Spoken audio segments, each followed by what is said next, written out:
Now, tomorrow, the third National Summit on Substance Abuse and Illicit Trafficking begins in Boksburg. The three-day event will attempt to formulate sustainable strategies to eradicate substance abuse in South Africa. Let's now speak to the Chief Director for Victim Empowerment, Substance Abuse and Social Crime from the Department of Social Development, Siza Magangoe. Siza Magangoe, thank you so much for joining us. We've seen a number of really successful drug busts in South Africa in recent weeks.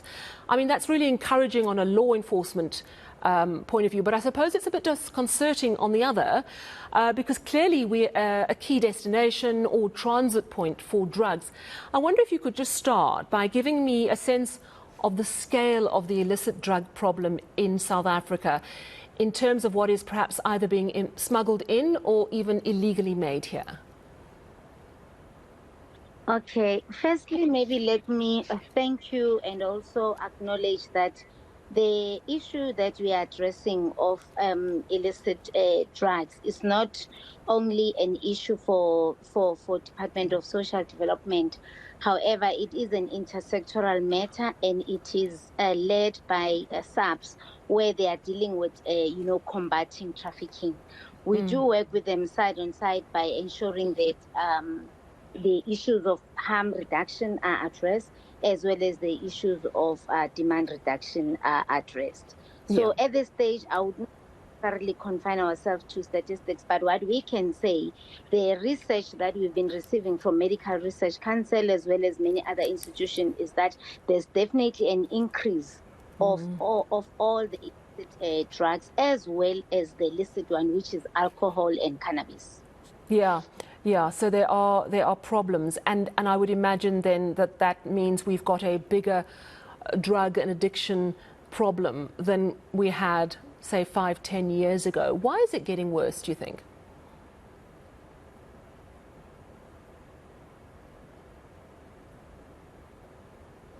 Siza, can you hear me? Hello? Yes, I've just got you back. Yes, I was asking, yes. Yes. There are many reasons. One of them is the availability, too much availability of alcohol and other drugs, especially the synthetic drugs. Remember, we've got borders. Those are the new areas that now the drug traffickers find it easy to actually, use them. We also have too much alcohol that is available in the country. When you look at the measures that you are having, that in itself makes, the country vulnerable to drugs as well as alcohol abuse. Also, the issue of the age. Research has been confirming that a lot of children are addicted, actually not even experimenting, are addicted to alcohol and drugs. And we do understand it's because of their cognitive development or their brain. Their brain has not yet developed fully. The research has indicated to us that it takes about 25 years for a child's brain to be fully developed. So those are some of the things that makes them vulnerable. Also, the issue of social media. Now we're living in a global community.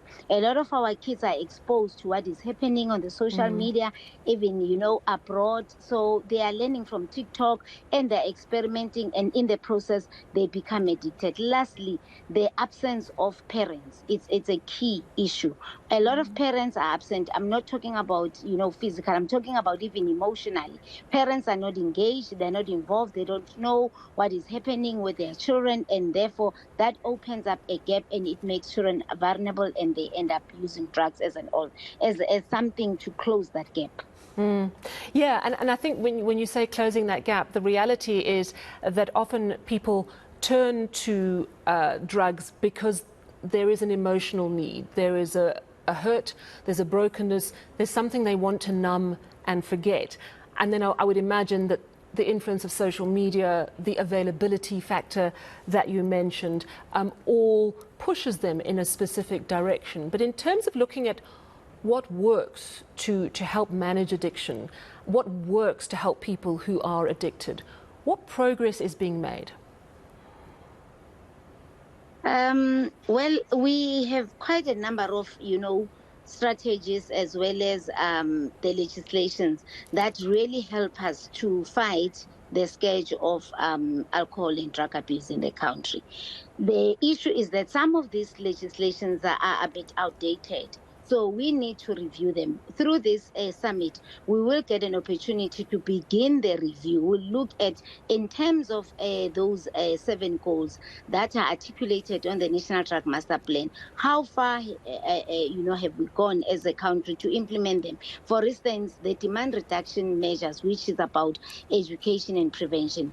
The current programs that we are having, are they making progress? Are we making an impact? Are we talking more to young people? Are they working? Is there science that is backing some of those programs? Because what we have learned from the international community that we've been interacting with is they were saying to us, whatever the programs that you are implementing must be backed by evidence. They must be evidence based. If they are not, you just love them or you think they are working, it's not gonna work, because we are dealing with something that needs science in order to deal with it. This is a sickness that we are dealing with, and therefore there must be a science that we are following in applying it, including the messages that we are sending out there.